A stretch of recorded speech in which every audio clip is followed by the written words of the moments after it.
Welcome to the Team Engagement Podcast, where leaders of teams share their insights. Brought to you by Blue Sky Business Consulting. We discuss 5 questions in about 15 minutes. Hello and welcome again, everybody, to the Team Engagement Podcast, where leaders of teams share their insights. We are always excited to have you join us and to participate in this idea of how to become a better leader. And I'm very excited to have our guest today. This is Jeff Hancher. He's joining us from Pittsburgh, Pennsylvania. And he is an author and also the founder of Jeff Hancher Enterprises. So, Jeff, thank you so much for taking time out of your very busy schedule to join me on the podcast. I really appreciate it. Tell us a little bit more about some of the projects that you're working on, because you've got some fun things you're doing. Well, Sean, it's good to be with you, and thank you, listeners, for tuning in. Man, we got a lot going on. If there's one thing I'm passionate about, it is equipping leaders to impact the lives of other people. And we're excited about the release of our recent book, Firm Feedback in a Fragile World. That is out there. We are very excited to report that leaders are resonating with the book. We hit a national bestsellers list, and that prompted us to build some curriculum and video, and we have workshops. So look, we are creating content to help leaders make bigger impact, and super excited about the journey. Oh, that's awesome. I love it. As a fellow leader, thought leader, and so forth on leadership, this is the kind of stuff that we do the podcast for, because this is what's going to help leaders. So very excited for you, Jeff. That's great. And congratulations on the publishing of your book. That's very exciting. All right, well, let's jump into our questions. First question, Jeff, sometimes it happens that a company or even just a team within the company, the energy level kind of drops a little bit. They fall into a little bit of a lull. How can leaders infuse energy into their team? Yeah, this is a good one, Sean. I would tell you this, it's inevitable that every leader is going to lead a team that loses momentum. And it can be very, very hard, because when you have momentum, it's hard to stop it. But when it stops, one, you got to identify what happened. It could be turnover of a peak performer. Culture leaks, right? Here's my advice. If you're leading a team that has lost momentum, a couple things that you need to do is you celebrate the small wins. You know, sometimes, not to give a sports analogy, it's not the Hail Mary touchdown. Sometimes it's just positive yardage. And when you get one positive yard, you make a big deal about it. Why? Because this is a lift in momentum. You know, the team's used to winning games and now they're losing games, and morale goes down, culture goes down. We have to find the beauty in the small wins. This is a great way to start stacking victories to create momentum, and you, the leader, then has to be the biggest cheerleader. This is where visionary and motivational leadership are important. Visionary leadership says, this is where we're going. It helps the team see around the bend in the corner. We're not where we want to be, but here's where we're going, and here's how we're going to get there. If we can stay consistent, keep our leadership composure, we'll start stacking back up the momentum. Oh, that's such good information. I love that. I love celebrating the small wins, building momentum, and you can create momentum. Some people think it just kind of happens. And it does sometimes just happen, but a lot of times you can create it and maintain it by celebrating those small wins. I love that. All right, question number 2. How can a leader promote learning in their company or their team? It's spelled TIME, Sean. I mean, look, none of us have more of it. We all have more to do in a day than time to do it. But here's what we know about best in class. They develop people. Here's what else we know. It's the number one reason for retention. It's not more pay. It's not better benefits. It's not the ping pong tables and the ice cream socials on Friday. It's development. By the way, great ROI. You know, we've all heard that saying, what if we train them and they quit? Well, what if we don't and they stay, right? Here's what we know. When you help people advance, you're taking them from somebody that has the ability to make money to building them into somebody that has the ability to earn wealth. What comes with that? Typically, gratitude and retention. And so I know you don't have time to do it, but you have to see this as an investment. Hey, by the way, you can do this on very low budget. There's something out there called YouTube, right? We've all heard of it.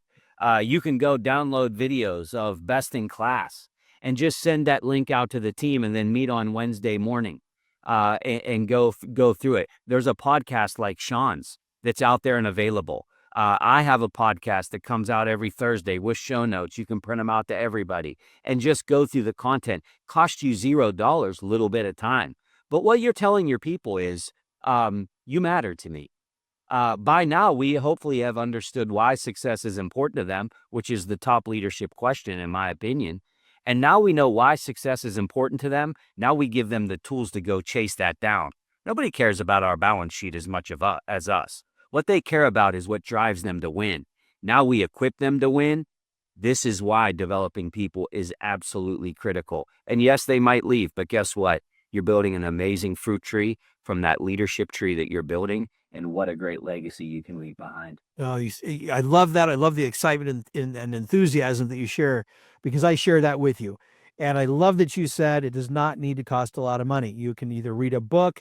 Jeff's obviously got a great book that's already out, so go buy it and read it together. Do a little book club within your team or your company, and talk about what you're learning and share it with each other. And that's going to make the difference in helping people to feel included, like they're growing and they're developing and so on and so forth. I love everything that you said, Jeff. That was so Yes, sir. very good. All right. Question number 3. What's one tip for delegation, effective delegation? One word comes to mind: empowerment. Empowerment. When we delegate without empowering, we are monsters. We're monsters. What we're doing is we're giving people our work, right? Yeah. Delegation, at the heart of delegation, is servant leadership, not throwing work at people. By the way, there's benefits to delegation because you can dump some of your load, right? But Right. that should never be the heart of a leader, is that I need to delegate to increase capacity. That's a byproduct of delegation. Mhm. The root reason that you should have a heart to delegate is to equip people to grow. That if you delegate without empowering, you're setting people up to fail and they lose confidence. One of my favorite quotes is this: if you lack confidence in self, you're twice defeated in the race of life, but with confidence, you have won before you start. Confidence is the eighth wonder of the world. When we empower, what's empowerment? Empowerment is, before I delegate, I'm going to equip. I'm going to teach you how to do it. I'm going to let you observe me doing it. I'm going to observe you doing it and coach, guide, and give feedback. And when we feel the time is right, we're going to take those training wheels off and I'm going to let you ride. And I'm going to be here to pick you up when you're bleeding, right? That's empowerment. So effective delegation always starts with empowerment. Delegation is not to save you time, although it does. The root of delegation is to equip and help others advance. Love it. Love it. Great information. All right. Question number 4. How can leaders effectively communicate the vision and the purpose and the values of their company to the employees? We all know about the poster on the wall, right? Here's what I would tell you. If you're not walking it out, take the poster down. It's ineffective and it's almost a slap in the face, and it's a big turnoff. My opinion on this, and I'm going to get some hate mail on this. I believe that every person in your organization deserves a one-on-one debrief with their leader on a routine frequency. You decide. If you can do it weekly, do it. If it needs to be monthly, do it. But here's what happens in those one-on-ones, because, we love to get in the kickoff meeting and the annual meeting and say, here's the 5 tenets of our company. Here's our vision. Here's what we stand for. And everybody's like watching paint dry on a wall, right? Here's effective visionary leadership, is that we start understanding the wiring of each individual employee. We tie our vision, our culture, our values into their journey. When we can do this effectively, now what happens is we see a blend of culture.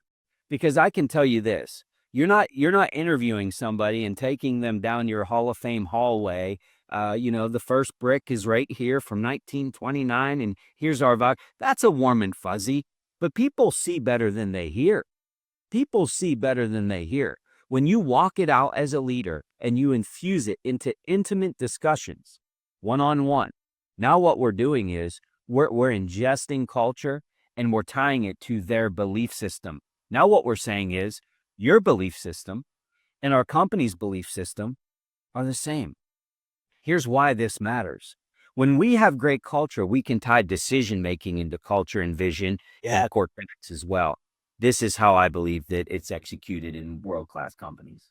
I love what you said right there at the end about how when they have it infused in themselves and they understand all of those principles about the purpose and the value and so forth, they can make better decisions that are aligned with what the founder or the CEO or the leaders, whatever level we're talking about. That's how they do that. And that adds kind of goes back into the previous question about delegation. If they understand it, then they understand how and they're empowered to make better decisions. Oh, great information, Joe. Can I give one analogy on this? Please. Because I think it's fitting, and then I know we'll move on. A speed limit sign is the visionary statement of the company, if you will. Have we all broke the speed limit? We certainly have. Maybe you didn't get caught. Maybe you did. Maybe you got 10 speeding tickets.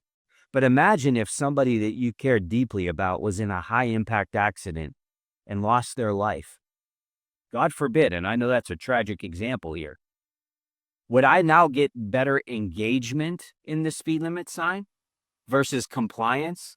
Because while compliant with the sign, and we know where the cop sits in our local neighborhood, and that's when we slow down and look to the rearview mirror and pray to God that he didn't pull out. That's compliance.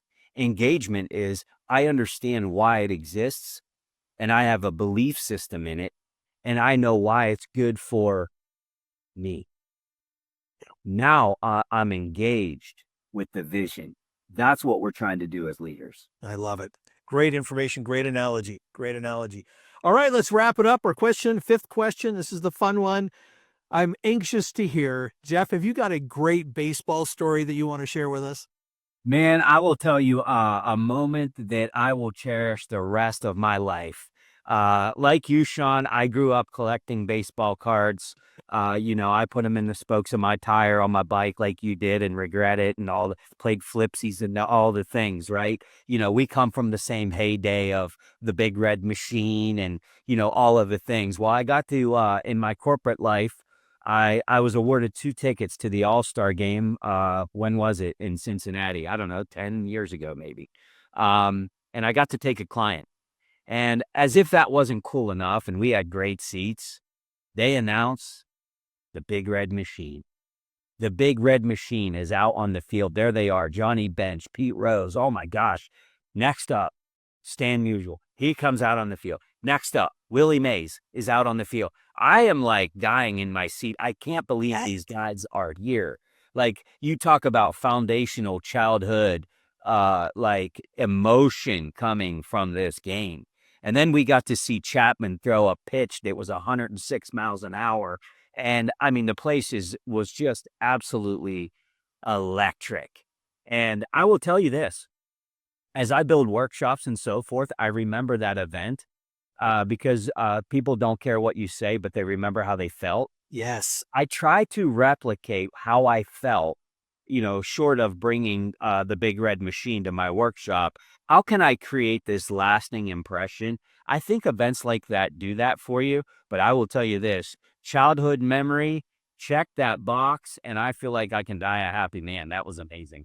I love that. You have to catch a foul ball, though. That's on my bucket list. You got to still have to get that one in there. Still got to get that one done. Yeah, that's a tough one. I was just at a couple of games, as I was telling you before we started the recording, and I was not quite able to secure that. I had a couple come close, but not close enough. So one of these days, I'll let you know. I'll post it on LinkedIn. Let's stay in touch and make sure we update each other on the foul ball collection going. Yeah.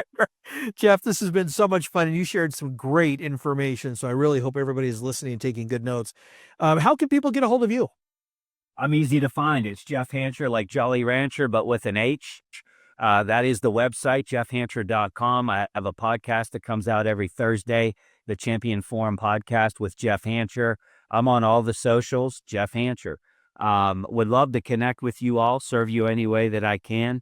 Anything that you want to learn about me is there. We have a YouTube channel. So however we can serve, that's what we're here to do, Sean. And thank you for asking. Oh, thank you. I really appreciate you, again, taking time out of your schedule to join me. Always enjoy these conversations. So thank you. And thanks to everybody who is joining each week to hear a little bit more about leadership and teams. And a reminder, if you're not already, to subscribe to the podcast, either the audio or if you're on YouTube, to subscribe either way so that you can be notified every week when a new episode comes out.